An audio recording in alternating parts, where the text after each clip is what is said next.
Hello guys, dahil nga tapos na tayo naglinis ay magluto na tayo ng aking tanghalian. Ayan guys, nagluto ko ng kanin. Ayan guys, tapos alam nyo guys, naghiwa ko ng talong at saka yung mga gulay dahil igisa ko yan sa mantika at saka sa of course sibuyas at bawang. Ayan guys, nilalagay na natin yung bawang at sibuyas sa kawali. Ayan, dahil magluluto tayo ng gulay, haluan natin ng sardinas.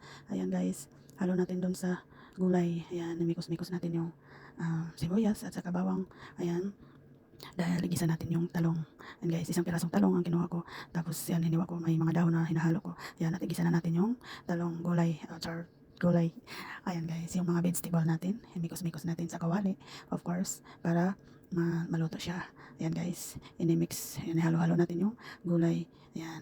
Tapos ayan, takpan natin. Tapos ayan guys, tinakpan natin yan ng ilang minuto. Tapos binuksan dahil para maluto siya, para mag-absorb yung mantika, yung mga jamanting. Charot, jamanting. Ayan guys, tapos siyempre lagyan natin ng tuyo. Ayan, para masarap siya. O diba, feeling parang nasa Pilipinas lang ako. Kasi may tuyo ako dito. Hindi pa siya naubos. Kasi ayan guys, hahaluan ko yan ng sardinas. Ayan guys, ang sarap. Parang ang sa tingin mo pa lang, di ba, ulam na. Ayan, minikos-mikos natin ang ating ulam. Ayan guys, set out dyan sa mga OFW. Kung nagsasawa na kayo sa Indomie, nagsasawa na kayo sa itlog, kung may mga gulay dyan, mag-isa-gisa naman kayo. Ayan guys, dahil masarap ang gulay, pang palusog, pang vitamins sa katawan. Ayan, o di ba? Ayan, alam nyo guys, nagluluto ako. Wala pa yung matanda, hindi pa siya bumaba. Kaya, ayan, siyempre, lagyan natin ng bitchin. Bitchin yung nilagay ko guys.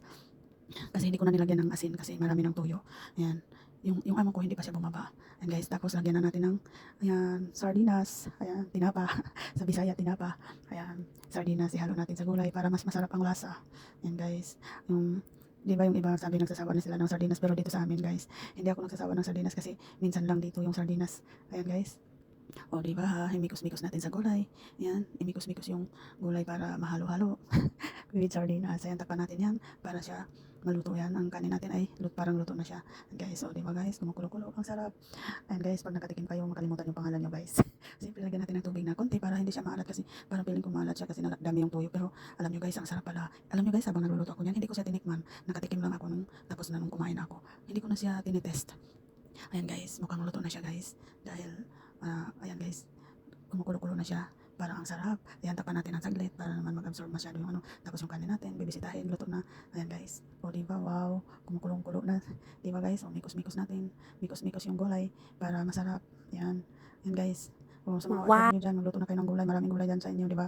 Mga talong, mga ano na lang, mga klaseng gulay. Gisa kayo. Huwag na yung, yung daming yung mas kung nagsasawa na kayo sa Indomie at saka yung manok diba? Karamihan sa Wow. mga OFW, mga manok ang ulam, nakakasawa na. O diba guys, ang kabutihan lang dito sa akin guys dahil araw-araw talaga yan nagluluto ako ng pagkain ko, hinahayaan lang ako ng amo ko. Pero alam nyo guys, habang nagluluto ako, wala pa yung amo ko, hindi pa siya bumaba.